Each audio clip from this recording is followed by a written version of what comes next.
Fraud किस नौयत का था? किसी ने सामान लिया, क्रेडिट पे लिया?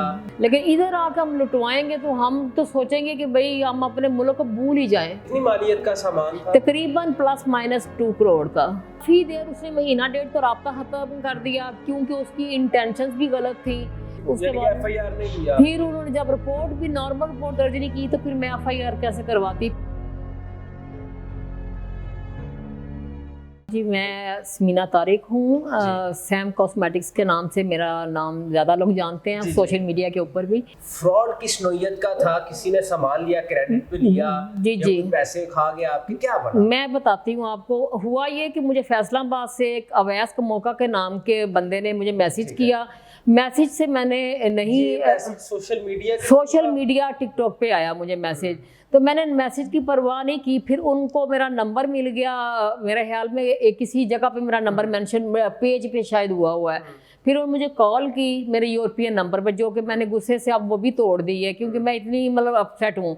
तो उन्होंने मुझे कहा कि भाई मैं अवैस का मौका हूँ, मुझे फैसलाबाद का हर बंदा जानता है और मैं मेरा भाई ब्रिगेडियर है और आपका कोई मसला भी हुआ, कोई ज़मीन जायदाद प्रॉपर्टी किसी चीज़ का भी, और उसके अलावा आपका ये मसला है कि आपका मेकअप का, तो वो भी मेरे पास लोग हैं जो आपके मेकअप को बल्क में ले लेंगे। बल्क से आपको थोड़ी परसेंटेज अपनी कम करनी पड़ेगी लेकिन वो ले लेंगे। हाँ जी। तो मैंने उनको कहा अगर बल्क में देना है ना, हमने इसको दुकान पे नहीं बेचना, हम 1 बाय 1 करके, मुझे क्या पता कितना चोरी हो रहा है, मैंने सिर्फ बल्क में देना है। अगर बल्क में जाता है तो आप दे देना। अकाउंट नंबर मैंने दे दिया अपना, ये मेरा अकाउंट नंबर है। उन्होंने मेरा सामान लिया, खुद बड़ी अपने आप को ना नेक बनाने के लिए जी साइन करवा ले, साइन भी करवाए। फिर वीडियो भी मेरे मेड ने बनाई उस चीज़ की कि भाई वो रिसीव कर रहा है मेकअप। कितनी मालियत का सामान था? तकरीबन प्लस माइनस 2 करोड़ का। 2 CR। तो देखें एक अननोन बंदा है, उसने राब्ता किया सोशल मीडिया पर, तो आपने 2 करोड़ का सामान लुटवा दिया उसे। जी देखें, असल में मैं तो बहुत यंग एज में यूरोप चली गई थी। जिंदगी में आज तक इतनी एज हो गई है, 50 मेरी अब एज है, तो आज तक किसी ने मुझे 1 रुपए का धोखा नहीं दिया यूरोप में। तो मैं कैसे मानूं कि कोई दुनिया में ऐसे लोग भी हैं, और वो भी हमारा कंट्री जिस पे हमें मान होना चाहिए कि हम इस कंट्री में ज़्यादा सेफ हैं और ज़्यादा बादशाह हैं क्योंकि ये हमारा कंट्री है।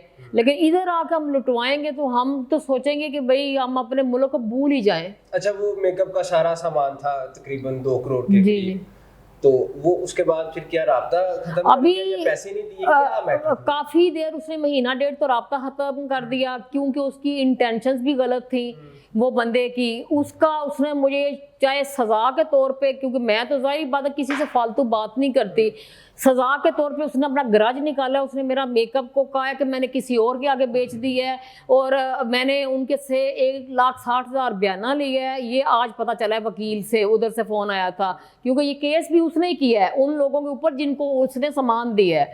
वो कहता है कि मैंने 1,60,000 बयाना लिया, बाकी सामान इनसे बाद में लेना था। 50% के हिसाब से मेरी फाइनली डील इनके साथ हुई थी। तो देखें, अगर हम इतने लो बजट पे भी आगे मान गए कि 50% के हिसाब से हम उनको अपना सामान बल्क में दे रहे हैं, इतना इम्पोर्टेड सामान, तो फिर भी उसके बाद भी आज सुनने को ये मिल रहा है कि सामान का कोई वाली वारस ही नहीं है। वो बंदा कह रहा है जी वो बंदे मुकर रहे हैं। ये सारा सिनेरियो हो गया, समझ आ गई। अवैस का मौका नामी बंदा है जो कि हाथ करके आपके साथ बकौल आपके, तो इसकी कोई आपने कानूनी कार्रवाई का आगाज किया? जी मैं गई हूँ थाना नंबर 1 में, A ब्लॉक में लगता है, तो मैं उधर गई हूँ। 2 पुलिस वाले बैठे हुए थे, एक तो खाना चावल खा रहा था हाथ से और दूसरा जो है वो वैसे बैठा हुआ था मस्ती के साथ आराम से। तो मुझे उधर एक ख्वाजा सराबी थे, वो भी थे, वो उसने बल्कि मुझे इज़्ज़त दी कि आप मैडम इधर आके बैठे हैं। तो मैंने उनको कहा, मैंने कहा मेरी बात सुने, मेरी रिपोर्ट दर्ज करें कि मेरा एक बंदा मेरा सामान ले गया हुआ है, 4 महीने हो गए और वो मेरा वापस नहीं कर रहा, और मैं किससे जाकर रब्ता करूं? मैं तंग पड़ गई उससे खुद बात करके भी ये वो। तो अब आप मेरी दरख्वास्त लिखें और इसको ना आगे करें, तो SHO को दें या जो भी। तो वो कहते हैं आपने हमसे पूछ के सामान दिया था। जब अगला बंदा इतना मतलब अनसेटिस्फाइड और होपलेस जवाब देगा, दिल करेगा उधर बैठने को। ठीक हो गया। तो मैं फिर उधर से उठ के आ गई। फिर उसके बाद एफआईआर नहीं किया फिर उन्होंने जब रिपोर्ट भी नॉर्मल रिपोर्ट दर्ज नहीं की, तो फिर मैं एफआईआर कैसे करवाती। फिर मैंने सोचा कि मेरे फैन फॉलोइंग बहुत ज़्यादा है। फिर इस तरह गैलानी साहब थे, तो उन्होंने मुझे रेफर किया कि आप ना मीडिया पर आए। ठीक है, तो अभी आप आ गई, ठीक हो गया। तो यानी कि ये आपकी एफआईआर भी दर्ज नहीं की जा रही, कोई पुरसाने हाल नहीं है? कुछ नहीं, कोई नहीं सुना। आपको पता है कि वो खातून वज़ीर आला हैं और ख़वातीन के हकूक़ के लिए वो खासा पेश होती हैं हर मैदान में। जी जी, उनके नाम कोई पैगाम जी मैं उनको यही कहूँगी कि उनकी बहुत मेहरबानी होगी, क्योंकि वो मेरी एज फैक्टर भी हैं, हमारी एक ही एज है और वो मेरे दुख को समझ सकती हैं।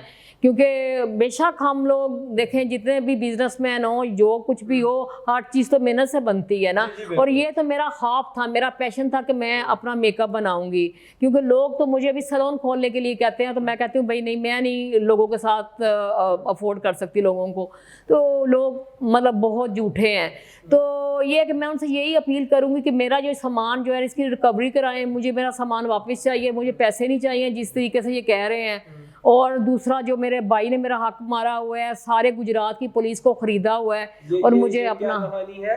ये कहानी है कि जब मेरी वालदा 2004 में फौत हुई थी, 2005 में उसने बहनों को कहा था कि साइन करें। किसी बहन ने डर के मान लिया कि वो ये कह रहा कि मरना जीना ख़त्म हो जाएगा। किसी ने खुद ही मेरे साइन इसने मेरी छोटी बहन से करवा लिए, जो गुजरान में रहती थी। वो बेचारी हैंडीकैप है, उस पर प्रेशर डाला, उसने उसको घर से बाहर बुलाया और मेरे सारे साइन करवा लिए। ठीक है, तो वो आपकी प्रॉपर्टी पर काबिज हुए हैं? बिल्कुल कब्जे में है। और वो अब तो अरबों में चली गई है प्रॉपर्टी, क्योंकि 14-15 कनाल ज़मीन जो है ना, वो शेड बने हुए हैं। वो बिल्कुल चनाब पुल के साथ है और अलीना सेंटर के सामने। अलीना सेंटर गुजरात का बिमर रोड पे बहुत मशहूर सेंटर है, बहुत बड़ा है। जेब बिल्डर उसका मालिक है। उसके सामने बाटा सिटी वाला जो घर है ना, 5 कनाल वाला, वो भी हमारा है, मेरे मामा पापा का। और उसके साथ एक CSD स्टोर है, पीछे पूरे घर की बिल्डिंग बनी हुई है और काफ़ी कुछ ऑफिस बने हुए हैं। ये सारा हमारी प्रॉपर्टी है, जो कि कमर्शियल हो चुकी है टोटल, और अब करोड़ों में जा चुकी है। तो वो आपको नहीं आता? वो कहता है कि तुम लोग फारिग हो।